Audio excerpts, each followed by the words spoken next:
السلام عليكم ورحمة الله وبركاته، حبايب قلبي فراويل. ازيكم حبايبي؟ عاملين ايه؟ وحشتوني كتير كتير. انا بشكر اخواتي وحبايبي اللي بيدعموني باللايك والاشتراك، يا رب يدومكم في حياتي نعمة. اخواتي وحبايبي، هتتكلمي على ايه يا فراويلة؟ طبعا انا طالعه اتكلم على حسن بيسو، طبعا بعد غياب طويل. حسن اتحبس، حسن اعتزل، حسن ما بيطلعش ليه؟ يا ترى ايه سبب غيابه؟ طبعا طلع حسن طبعا علينا، طبعا يكذب الكلام اللي طالع عليه. والكل طبعا لا ده حرامي، لا ده مش عارفة كان خاطفين، لا سرقة. ربنا اللي يعلم طبعا بالحقيقة فين. وطلعت طبعا انا فسخت خطوبتي. وطبعا طلعت صديقة خطيبته تتكلم باثباتات وكلام، طبعا تدين حسن بيه. واحنا طبعا مش عارفين طبعا الصدق من الكذب، احنا مش عارفين. بس طبعا مطلعه ان حسن كان بيتكلم على صدفة في غرفة النوم وبيتكلم عليها. احنا طبعا عارفين ان حسن لوش في صدفة كتير، وكان بيضرب من تحت الحزام. وكلنا طبعا شفنا بعينينا. واقرب حاجة يوم المطعم، كان بيلقح على صدفة بالكلام يوم افتتاح المطعم، لما كان بيغني بتناديلي تاني ليه؟ ما انت خلاص حبيتي غيري، روحي للي حبيتيه. وطبعا بقى عمال يتكلم بألغاز ويغني بألغاز، ومسك المايك وبقى عمال يغني الأغنية دي. وبقى الكل طبعا الأغنية دي وراها ايه، الأغنية دي وراها ايه. وبعد كده عرفنا طبعا كان بيلقح على صدفة هي والعرباوي بالأغنية ديت. فطبعا حسن احنا طبعا واخدين عنه ان هو كده بس بيطلع في صمت، ويطلع يهب يهب يهب وينزل على ما فيش. ما نعرفش بقى بيهددوه بإيه. الله أعلم بوصل الأمانة اللي صدفة بتهددوا بيه، والله الله أعلم هو في إيه بالظبط ما بينهم، والداخليات اللي ما بينهم ربنا اللي يعلم بيها. وطبعا مره يتكلم ومطلع طبعا ان كان عايز يتجوز ياسمين اخت صدفه. باين عليه كان اتجنن ولا ايه، ايام ما كانت متطلقه من ضني. باين عليه طبعا اتهوس في مخه ولا ايه، الله اعلم بيه. عيب، عيب الكلام، وعيب دي ام بنتك وربنا كريمها ومعلمه بنتك احسن تعليم، وعايشه بنتك احسن عيشه، انت ما تعرفش تعيشها لها لو اتقلبت قرد. فيا ريت عشان خاطر لافا لافا اللي انت عمال لافا لافا لافا لافا، فاعمل حساب للافا، واعمل حساب للي انت، يعني ان هي شايله كل حاجه وهي ام واب. انت ما سبتش حد يا حسن ما اتكلمتش عليه. حتى ضني وامه وهدى وياسمين وكل انت اتكلمت عليه.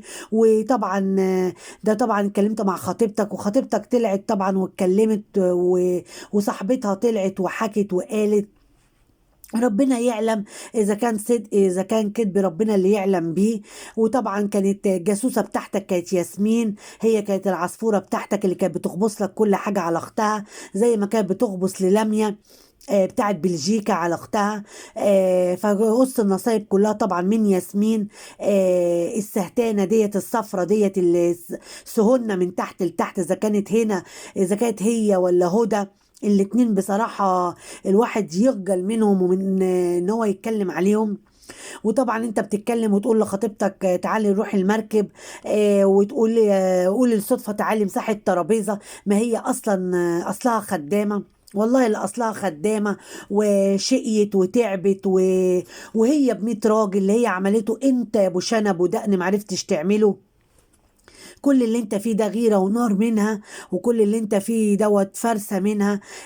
خدامة بأصلها وبأدبها وباحترامها. ما عملتش حاجة تغضب ربنا. طلعت السلم خطوة خطوة، ولا كلت من على قفا حد ولا طمعت في حد. انت ايه شغلانتك؟ ان انت كنت تقعد جنب كام كلب جايبهم وقاعد بس تأكل في الكلاب وتجوز الكلاب. هو ده كان اولك واخرك. وتطلع تضحك ضحكة الشريرة بتاعتك ديت، الضحكة البايخة. وتقعد طبعا ترازي في الناس والناس ترازي فيك، وتلقح بالكلام على ده وتلقح بالكلام على دوت. وانت بتقول ان كانت لافا لافا معاك قبل تنجيد هدى بيوم، لا انت كذاب. لافا كانت مع مامتها، لان لافا مامتها قاعده وقفلت بابها عليها، وحتى ما بقتش تدخلها الحاجه بطاطا. وصدفة قاعدة بعيالها الاتنين، وهي اللي بتربي عيالها، وقفلت بابها عليها. انت كداب، انت ما بتشوفش بنتك. انت لو كنت شفت بنتك كنت صورت معاها. ده انت ما بتجيب لها لعبة ب10 جنيه بتطلع تصورها وبتعمل فيديو عليها. فاتقي الله عشان خاطر بنتك. وما تقعدش تخرب على صدفة، عشان اللي انت بتعمله دوت هيخرب عليها. وطبعا هو العرباوي طبعا سد مكانك وسد مطرحك، والراجل ليه كل الاحترام وكل الادب. كريم العرباوي طبعا، وراجل محترم جدا جدا ومراعي ربنا في بنتك. فيا ريت تبلع لسانك، ويا ريت ما تغيب وتطلع بحوارات وافلامانات. خليك زي ما انت على مبدأك، وما تخليش حد يستفزك. فاللي يستفزوك تطلع تعمل فيديوهات وتقعد على الكنبة وتقعد تتكلم وتقعد تلت وتعجن زي الحريم.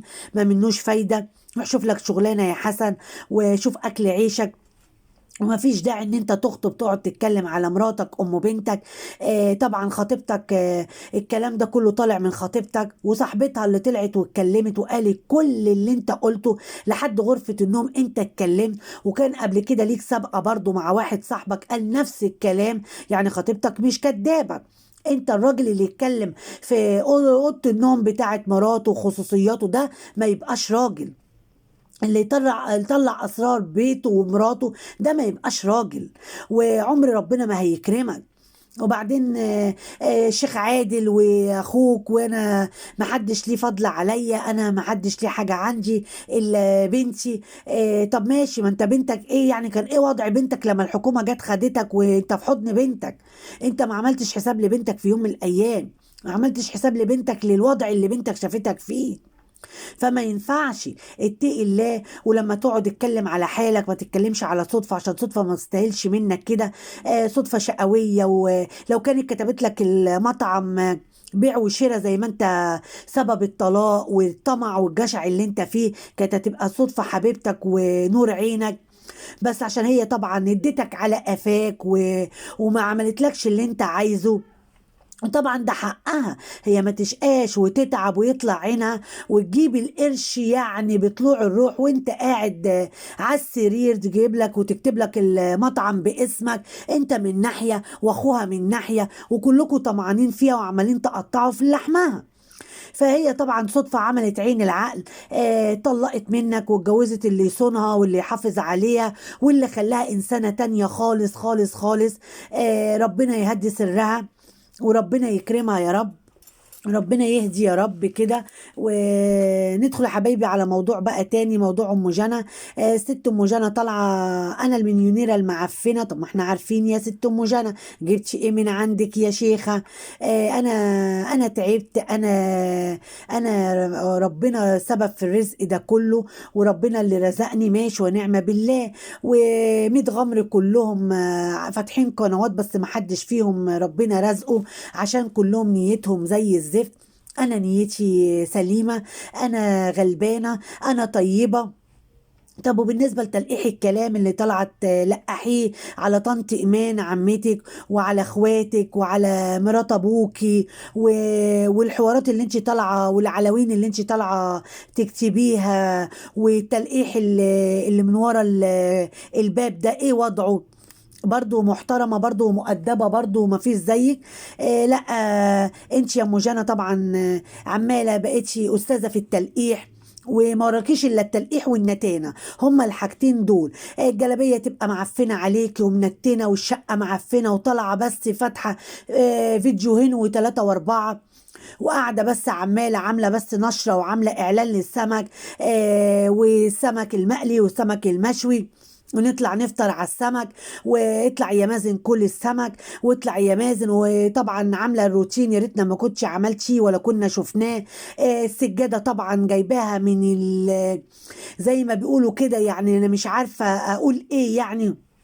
السجادة طينة ومنزلة طينة وقرف وزفت وطين، والجلابية معفنة عليكي، وانا ما فيش زيي. وانا يا حبايبي الشقة اللي انا عملتها دي انا عملتها من المشاهدات، انا ما عملتهاش من الدعم ولا حد بعت لي دعم.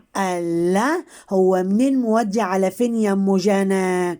هو حد جاب سيرة دعم ولا حد جاب سيرة حد بعت لك حاجة؟ ولا اللي على راسه بطحة بقى يا حلوة؟ محدش يتكلم في دعم ولا حد يتكلم في حاجة. انت اللي بتنخوري على نفسك الكلام، وانت اللي بتفتحي على نفسك بيبان انت في غنى عنها.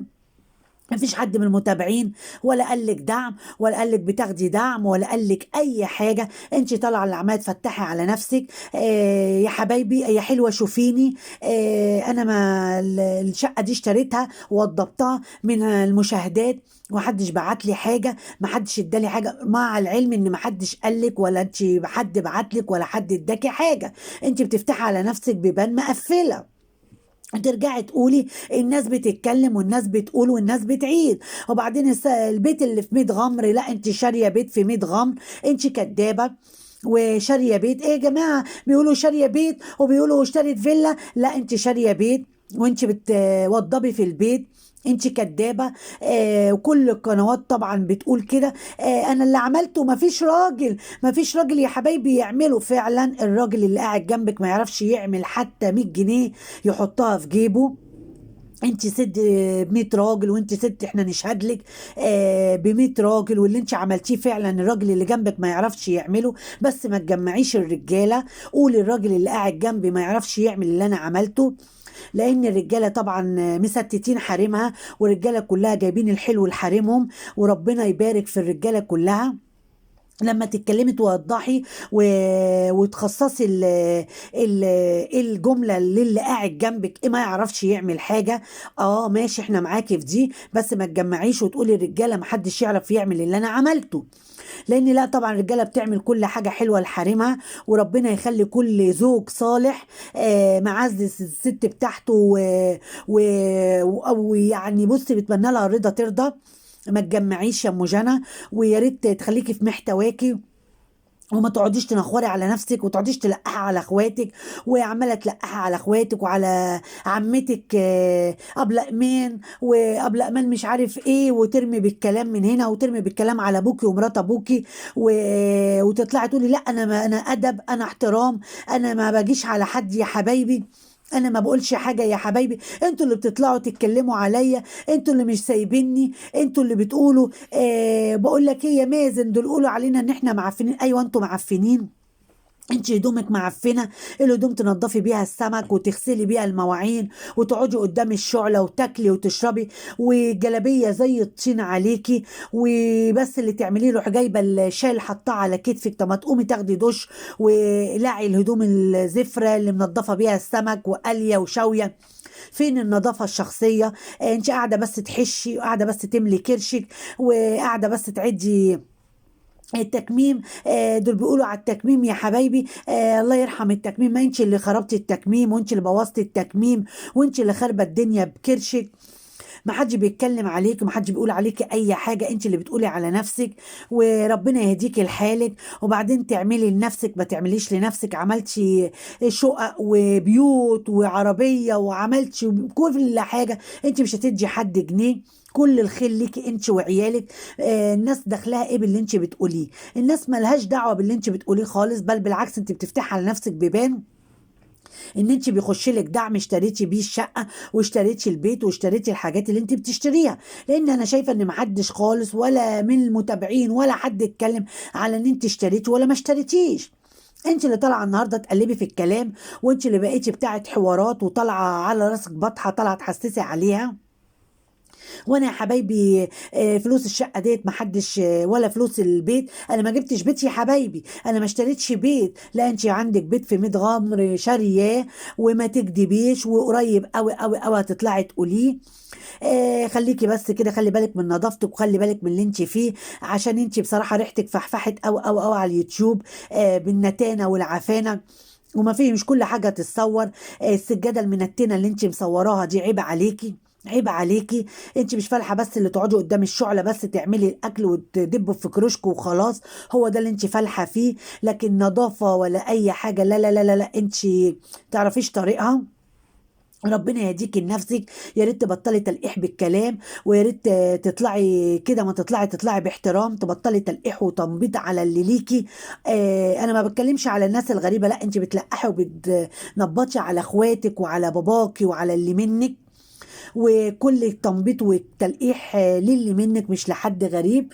وحبايب قلبي لو عجبكم الفيديو لايك واشتراك، والسلام عليكم ورحمة الله وبركاته.